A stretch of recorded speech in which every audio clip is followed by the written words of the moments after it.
Hello friends, welcome to smile talk paramedical channel.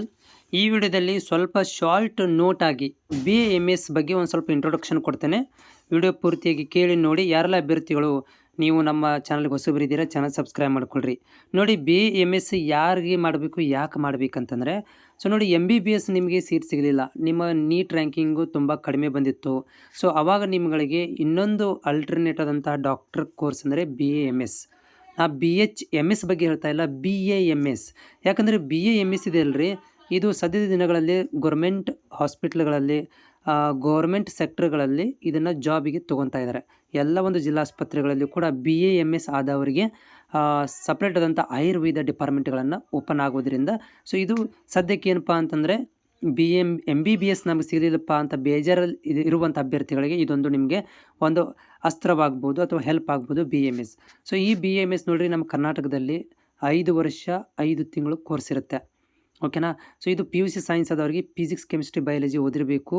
50% ನೀವು pass ಆಗಿರಬೇಕು, plus NEET exam clear ಮಾಡಿರಬೇಕು. So clear ಮಾಡ್ಕೊಂಡ್ಮೇಲೆ ಅಂದರೆ ನೀಟ್ ಎಕ್ಸಾಮಲ್ಲಿ ಎಲಿಜಿಬಿಲಿಟಿ ಪಡ್ಕೊಂಡ್ಮೇಲೆ ನಮ್ಮ ಕರ್ನಾಟಕದಲ್ಲಿ KE ಮೂಲಕ ನಿಮಗೆ ಕರ್ನಾಟಕದಲ್ಲಿರುವಂಥ ಗೌರ್ಮೆಂಟ್ ಕಾಲೇಜು ಮತ್ತು ಪ್ರೈವೇಟ್ ಕಾಲೇಜುಗಳಿಗೆ ನಿಮಗೆ ಇಲ್ಲಿ ಏನು ಮಾಡ್ತಾರೆ ಅಂದರೆ ಸೀಟ್ಗಳನ್ನು ಡಿಸ್ಟ್ರಿಬ್ಯೂಟ್ ಮಾಡ್ತಾರೆ. ಸೊ ಈ ಒಂದು ಕೋರ್ಸ್ ನಿಮಗೆ ಮಾಡಬೇಕಂತಂದರೆ ಮಿನಿಮಮ್ ಒಂದು ರ್ಯಾಂಕ್ಗಳು ಎಷ್ಟಿರಬೇಕಂತ ಮಾಹಿತಿ ಕೊಡ್ತಾರೆ. ನೋಡಿ, ಇದು ಎಕ್ಸೆಪ್ಟೆಡ್ ಕಟ್ ಆಫ್ ನೀಟ್ ಅಂತ ಹೇಳ್ಬೋದು BHMSಗೆ. ಸೊ ಇಲ್ಲಿ ನೋಡಿ, ಇಲ್ಲಿ ಏನಂತಂದರೆ ಜನರಲ್ದವ್ರಿಗೆ ನೀವು 360 ಅಂಕಗಳನ್ನು ತೊಗೊಂಡಿರಬೇಕು. ಕೆಟಗರಿ 1 408 ತನಕ ಅಪ್ರಾಕ್ಸಿಮೇಟ್ ಹೇಳ್ತಾ ಇದ್ದೀನಿ, ಗ್ಯಾರಂಟಿ ಇದರಲ್ಲಿಲ್ಲ, ವೇರಿಯೇಷನ್ ಆಗ್ಬೋದು. 2A ಜನರಲಲ್ಲಿ 369, 2B ಜನರಲಲ್ಲಿ 413, 3A ಜನರಲಲ್ಲಿ 368, 3B ಜನರಲಲ್ಲಿ 313, SC ಜನರಲ್ಲಿ 281, ST ಜನರಲಲ್ಲಿ 281. ಈ ಒಂದು ಅಂಕಗಳ ಆಧಾರದ ಮೇಲೆ ನಿಮ್ಮ ಕರ್ನಾಟಕದಲ್ಲಿ ಒಂದು ಪ್ರೈವೇಟ್ ಆಗಿರ್ಬೋದು, ಗೌರ್ಮೆಂಟ್ ಕಾಲೇಜಲ್ಲಿ ಸೀಟ್ ಸಿಗುವಂಥ ಚಾನ್ಸಸ್ ಇರುತ್ತೆ. ನೋಡಿ ಅಭ್ಯರ್ಥಿಗಳು, ಇದು ಒಂದು Ayurvedic medicine and surgery course ಇರುವುದರಿಂದ ಇಲ್ಲಿ ನೀವು ಆಯುರ್ವೇದದ ಬಗ್ಗೆ ಜಾಸ್ತಿ ಹೆಚ್ಚಿನ ಒಲವನ್ನು ಕೊಡ್ತೀರಾ. ಇದು ಅಲೋಪತಿಕ್ ಬರುವುದಿಲ್ಲ, ಇಲ್ಲಿ ಆಯುರ್ವೇದಿಗೆ ಸಂಬಂಧಿಸಿದಂತಹ ಒಂದಷ್ಟು ಇಲ್ಲಿ ನೀವು ಅಧ್ಯಯನ ಮಾಡ್ತೀರಾ. ಎಲ್ಲ ಸಂಸ್ಕೃತಿಯಲ್ಲಿ ಒಳಗಡೆ ಇರುತ್ತೆ ಜಾಸ್ತಿ. ಓಕೆ, ಇಂಗ್ಲೀಷ್ ಮೀಡಿಯಮ್ದಲ್ಲಿ ಇರೋದಿಲ್ಲ, ಸಂಸ್ಕೃತಿಗಳನ್ನು ಜಾಸ್ತಿ ಇಂಗ್ಲೀಷಲ್ಲಿದ್ದರೂ ಕೂಡ ಸಂಸ್ಕೃತಲ್ಲೇ ಇರುತ್ತೆ. ಸೊ ಈ ಒಂದು ಅಧ್ಯಯನ ಮಾಡಬೇಕಾದ್ರೆ ನೀವು ಸ್ವಲ್ಪ ಹಿಂದಿ ಕಮಾಂಡ್ ಇರೋದು ನೋಡಿರಿ, ಭಾಳ ಈಸಿ ಅನಿಸುತ್ತೆ ಇದು ಕೋರ್ಸ್. ಯಾಕಂದರೆ ಇಲ್ಲಿ ಸಂಸ್ಕೃತ ಫಾರ್ಮೆಟಲ್ಲಿ ಇರೋದರಿಂದ ಈ ಒಂದು ಕೋರ್ಸ್ ನೀವು ಮಾಡಿ ಮುಗಿಸಿದ ಮೇಲೆ ಸೊ ಯಾವೆಲ್ಲ ಜಾಬ್ಗಳನ್ನು ಪಡ್ಕೋಬೋದು. ಸೊ ಸ್ಪೆಷಲಿ ನೋಡಿರಿ, ನೀವು ಬಿಸ್ನೆಸ್ ಡೆವಲಪ್ಮೆಂಟ್ ಆಫೀಸರ್ ಅಂಥೇಳಿ ಒಂದು ಇದು ಈ ಮೆಡಿಕಲ್ ರೀಪ್ರೆಸೆಂಟೇಟಿವ್ ಆಗಿ ಫಾರ್ಮಸ್ಯೂಟಿಕಲ್ ಕಂಪ್ನಿಗಳಲ್ಲಿ ಜಾಬ್ ಮಾಡ್ಬೋದು. ಆಯುರ್ವೇದಿಕ್ ಡಾಕ್ಟರಾಗಿ ಓನ್ ಕ್ಲಿನಿಕ್ ತೆಗಿಬೋದು.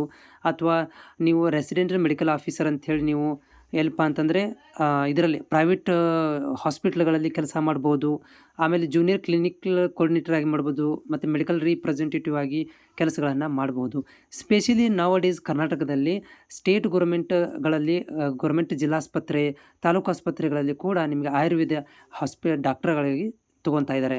ಆಯುರ್ವೇದಿಕ್ ಕ್ಲಿನಿಕ್ಗಳನ್ನು ತೆಗಿಬೋದು. ಆಮೇಲೆ ನರ್ಸಿಂಗ್ ಹೋಮ್ಗಳಲ್ಲಿ ಕೂಡ ನೀವು ಡಾಕ್ಟರ್ ಕೆಲಸವನ್ನು ಮಾಡ್ಬೋದು.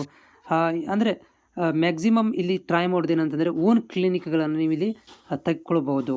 ಓಕೆ. ಸೊ ಆಮೇಲೆ ಸ್ಯಾಲ್ರಿ ಬಗ್ಗೆ ಹೇಳೋದಾದರೆ ನೋಡಿರಿ, ಸ್ಟಾರ್ಟಿಂಗಲ್ಲಿ BAMS ಆದವರಿಗೆ ಸ್ಟಾರ್ಟಿಂಗ್ ಸ್ಯಾಲ್ರಿ ರಿಯಲಾಗಿ ಹೇಳ್ತಾ ಇರುವಂಥದ್ದು ನಿಮ್ಮ ಸ್ಕಿಲ್ಗಳ ಆಧಾರದ ಮೇಲೆ ಮಿನಿಮಮ್ 15,000 ರೂಪಾಯಿ ಸ್ಟಾರ್ಟಿಂಗಲ್ಲಿ ಕೊಡ್ತಾ ಇದ್ದಾರೆ. ಅದು ಒಂದು 6 ಮಂತ್ ಮಾತ್ರ, ಒಂದು ಟ್ರೈನಿಂಗ್ ಪೀರಿಯಡ್ ಅಂತ ಕರಿತೀವಿ ನಾವು. ಅದಕ್ಕೆ ನಿಮ್ಗೆ 15,000ದಿಂದ 20,000 ರೂಪಾಯಿ ಸ್ಯಾಲ್ರಿ ಕೊಡ್ತಾರೆ. ಇನ್ ಕೇಸ್ ಆಫ್ ನೀವು ಗೋರ್ಮೆಂಟಲ್ಲಿ ಏನಾದರೂ ಜಾಬ್ NHM ಅಂಡರಲ್ಲಿ ಹೋದರೆ ನಿಮಗೆ 30,000ರಿಂದ 50,000 ತನಕ ಸ್ಯಾಲ್ರಿಗಳನ್ನು ಕೊಡ್ತಾ ಇದ್ದಾರೆ ಫ್ರೆಶರಿಗೆ ಗೌರ್ಮೆಂಟ್ ಅಂಡರಲ್ಲಿ. ಅದೇ ನೀವು ಪ್ರೈವೇಟಲ್ಲಿ ಪ್ರಾಕ್ಟೀಸ್ ಮಾಡೋಕೆ ಹೋಗ್ತೀವಿ ಅಂದರೆ 15ರಿಂದ 20,000 ರೂಪಾಯಿ ಸ್ಯಾಲ್ರಿ ಕೊಡ್ತಾರೆ 6 ತಿಂಗಳ ಮಟ್ಟಿಗಷ್ಟೇ. 6 ತಿಂಗಳಾದಮೇಲೆ ನಿಮ್ಗೆ ಅಲ್ಲಿ 25ರಿಂದ 30,000 40,000 ತನಕ ಸ್ಯಾಲ್ರಿಗಳನ್ನು ಕೊಡ್ತಾರೆ. ಆಮೇಲೆ ಇನ್ ಕೇಸ್ ಆಫ್ ನಿಮ್ಗೆ ಏನಾದರೂ ಗೋರ್ಮೆಂಟ್ ಜಾಬ್ ಆಗಿಬಿಟ್ರೆ, BAMS ಮಾಡಿದ ಮೇಲೆ ಏನಾದರೂ ಒಂದು ಗೋರ್ಮೆಂಟ್ ಆಯುರ್ವೇದ ಡಾಕ್ಟರ್ ಆಗಿಬಿಟ್ರೆ ನಿಮಗೆ ಸೊ ಅದೇನು ಕರ್ನಾಟಕ ಪೇ ಸ್ಕೇಲ್ ಇರುತ್ತೆ, ಅರೌಂಡ್ ನಿಮಗೆ 75,000 to 80,000 ಸ್ಟಾರ್ಟಿಂಗ್ ಸ್ಯಾಲ್ರಿ ನಿಮಗೆ ಸಿಗುವಂಥದ್ದು. ಓಕೆ, ಇದನ್ನು ಹೈಯರ್ ಎಜುಕೇಷನ್ದು ಕೂಡ ನೀವು ಮಾಡ್ಕೊಳ್ಬೋದು. ಇಲ್ಲಿ ಹೈಯರ್ ಎಜುಕೇಷನ್ ಅಂದರೆ ಏನು, MD ಮಾಡ್ಬೋದು, ಆಯುರ್ವೇದ ಒಳಗಡೆ MD MS ಮಾಡ್ಕೋಬೋದು.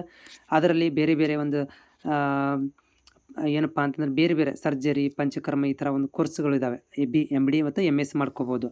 ಇಲ್ಲಪ್ಪ ಅಂತಂದರೆ ನಾವು PG ಲೆವೆಲ್ ಒಳಗಡೆ PG ಡಿಪ್ಲೊಮಾಗಳನ್ನು ಅಥವಾ MBA ಹಾಸ್ಪಿಟಲ್ ಮ್ಯಾನೇಜ್ಮೆಂಟು, ಆಮೇಲೆ MPH ಮಾಸ್ಟರ್ ಆಫ್ ಪಬ್ಲಿಕ್ ಹೆಲ್ತ್ಗಳನ್ನು ಮಾಡ್ಕೋಬೋದು.